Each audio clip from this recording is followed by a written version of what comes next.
Saya cukup kaget Redmi Note 14 Pro 5G ini cepat dapat koreksi harga. Dari harga awal Januari 4,3 jutaan menjadi 3,6 jutaan di bulan April. Padahal saya masih ingat, dulu untuk bisa beli seri sebelumnya Redmi Note 13 Pro 5G, saya harus menunggu 8 bulan lamanya agar harganya turun di angka 3,6 juta.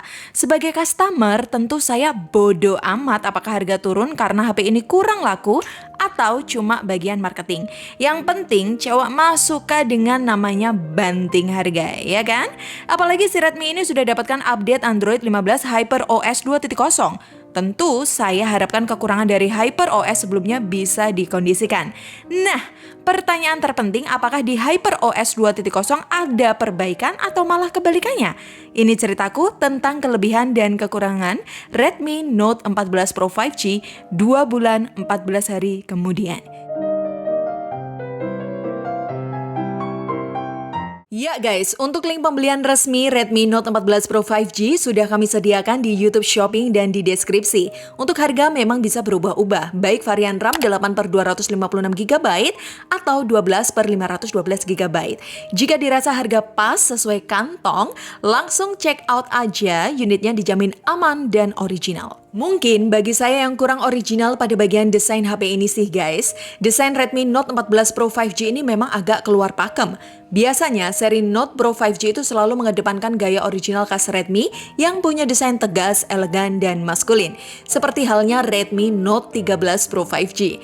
Namun di seri 14 Pro 5G ini entah kenapa desainnya berubah ke arah glamor. Mungkin Redmi mencoba menggait user cewek yang biasanya lebih kepincut dengan desain cantik, glamor ala HP Oppo atau Vivo.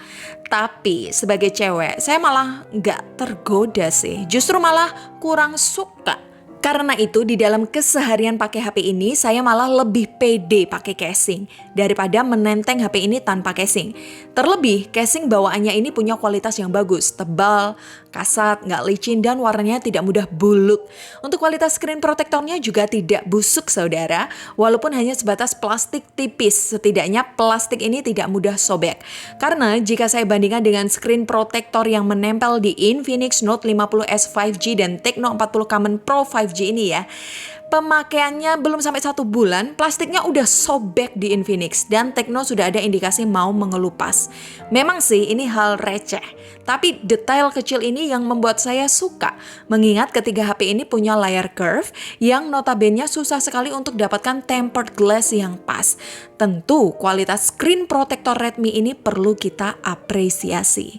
Apalagi pelapis kaca HP ini nggak main-main bray. Redmi sangat memahami isi dompet Anda bahwa biaya ongkos penggantian layar curve itu lebih mehong dibanding layar flat.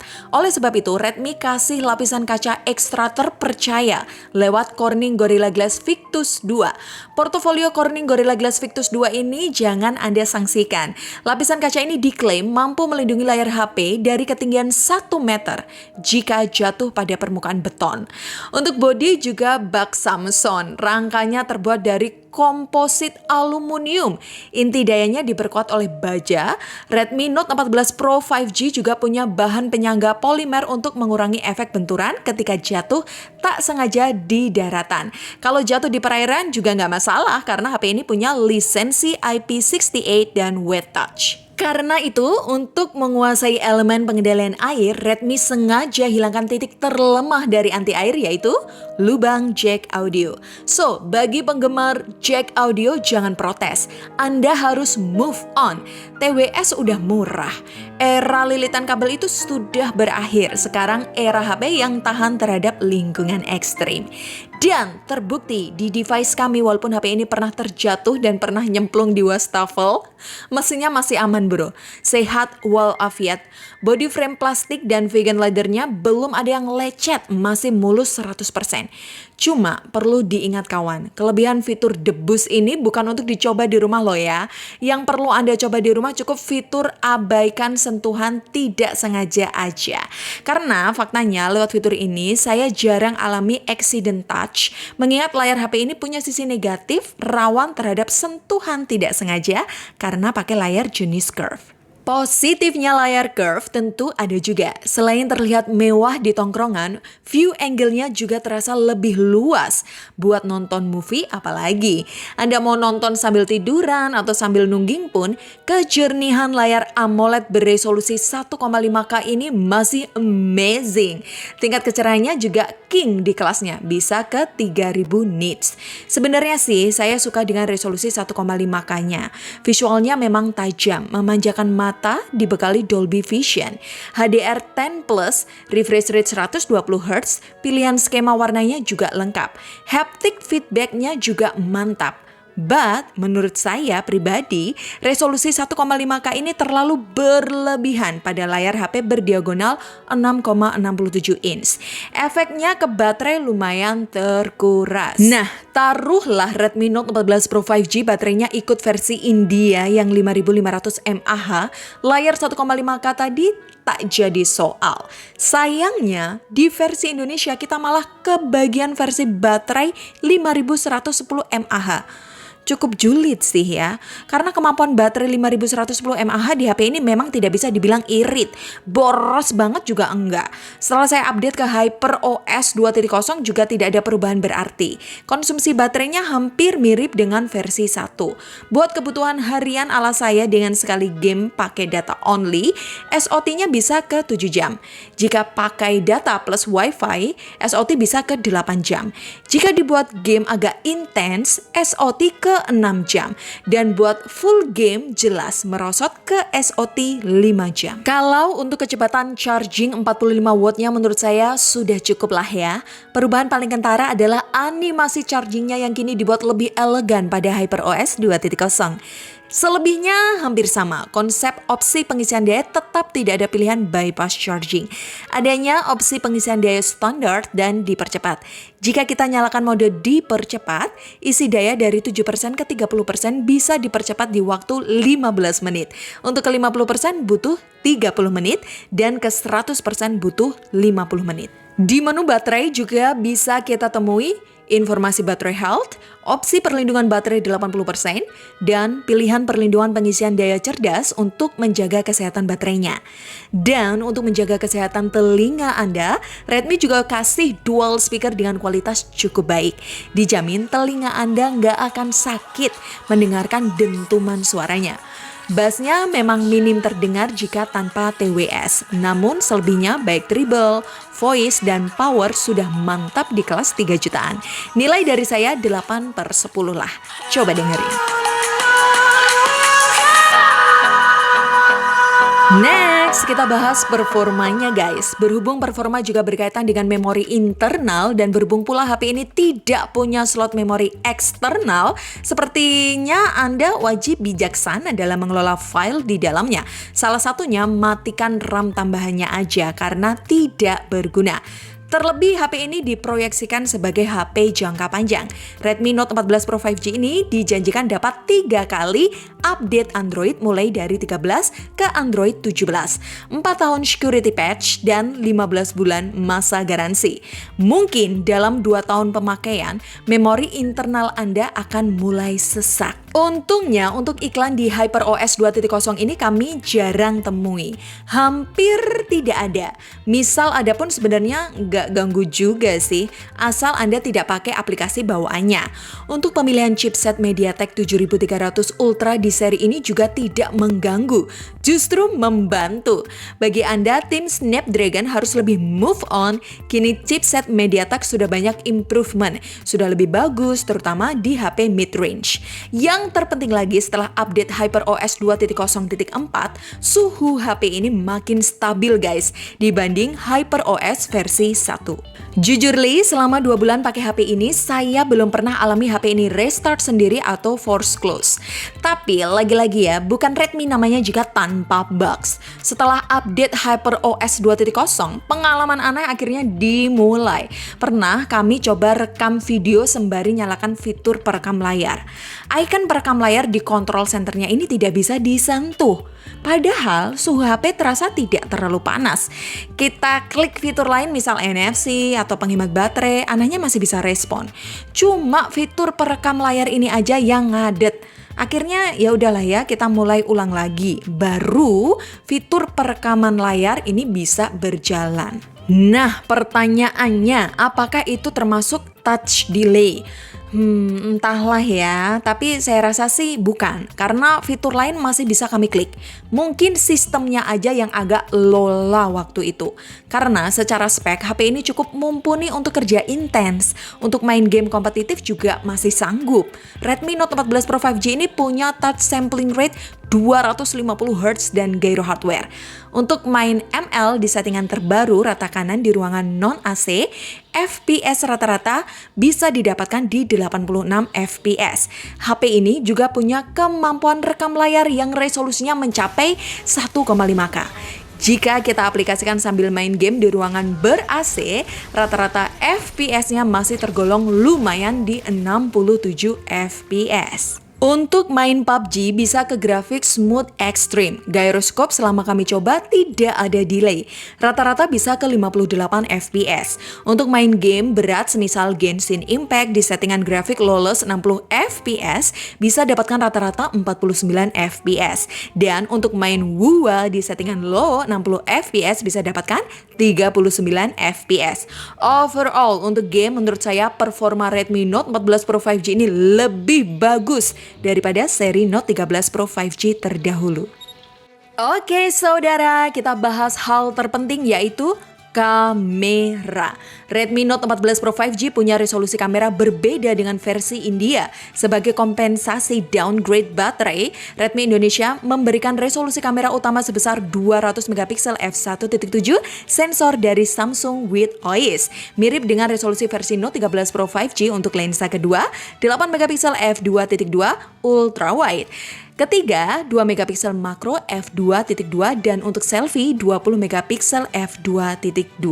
Khusus bukaan lensa lebar f1.7 di HP ini punya kelebihan bisa menyerap cahaya lebih baik sehingga foto low light atau indoor lebih terang.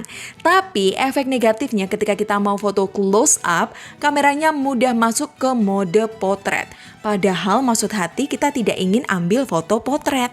Untuk 200 megapiksel maksimal zoom bisa 2 kali. Shutter speednya memang agak menunggu. Resolusi 200 megapiksel emang bukan gimmick, tapi bagi saya terlalu berlebihan. Mengingat HP ini tanpa memory card, mending kita pakai resolusi basicnya aja. Shutter speednya juga bisa lebih cepat. Zoom digital maksimal bisa ke 30 kali.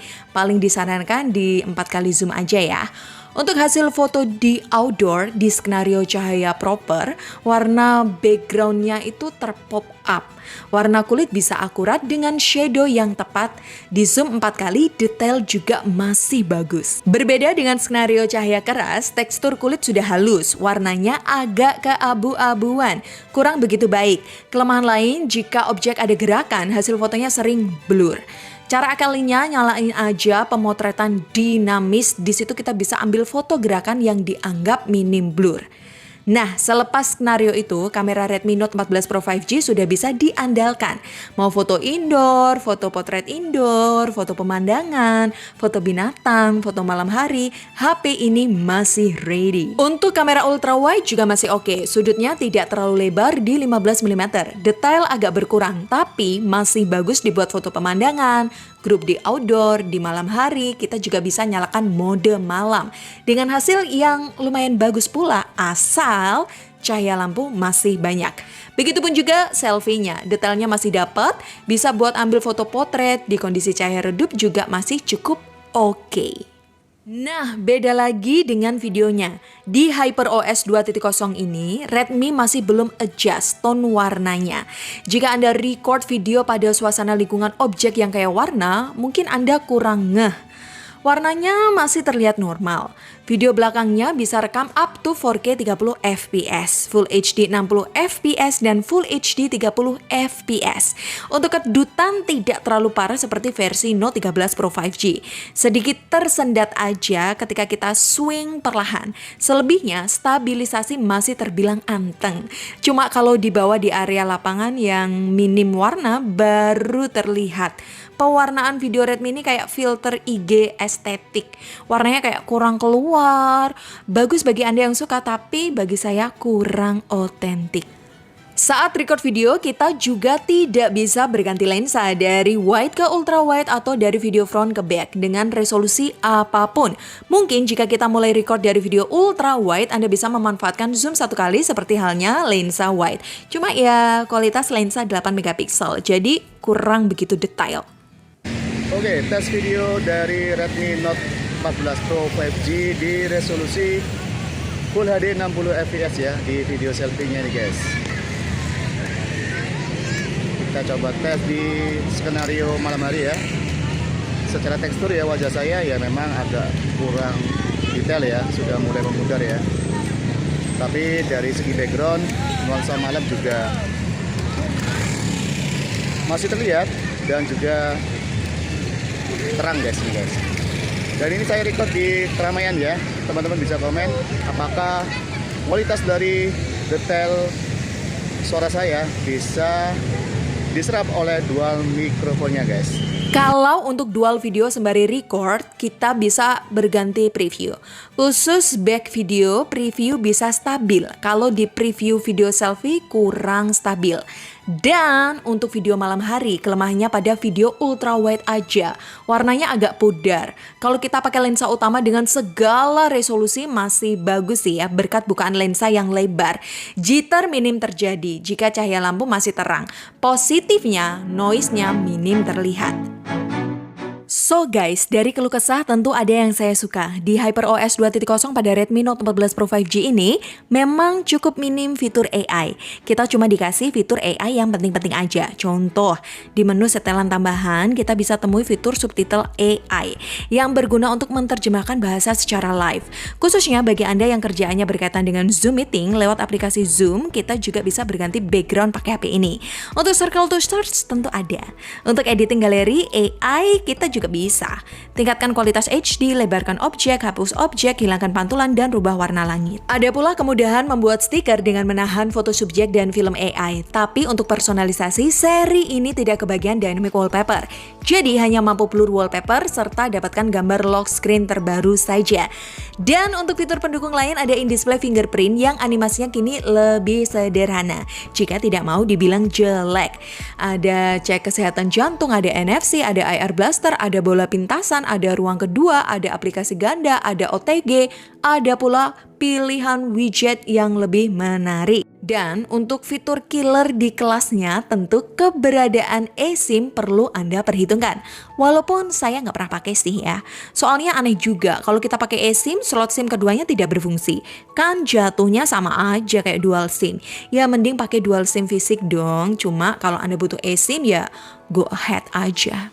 Dengan harga yang kini lebih terjangkau, HP ini cocok untuk teman harian, teman kerja, teman main game, atau untuk teman membolang juga oke. Selama saya pakai, tangkapan sinyalnya 4G plus sering stay. Kalau 5G memang jarang sih ya. Apalagi buat teman gabut, layarnya sangat memanjakan mata. Nah, kalau untuk kamera mungkin masih banyak pesaing yang lebih baik. Tapi selama Anda tidak punya HP pembanding dan tidak terlalu mendang-mending, overall segala fitur dari Redmi Note 14 Pro 5G sudah paling mending. Saya Vanilla dari tim Gadget Pahlawan, pamit. Bye guys.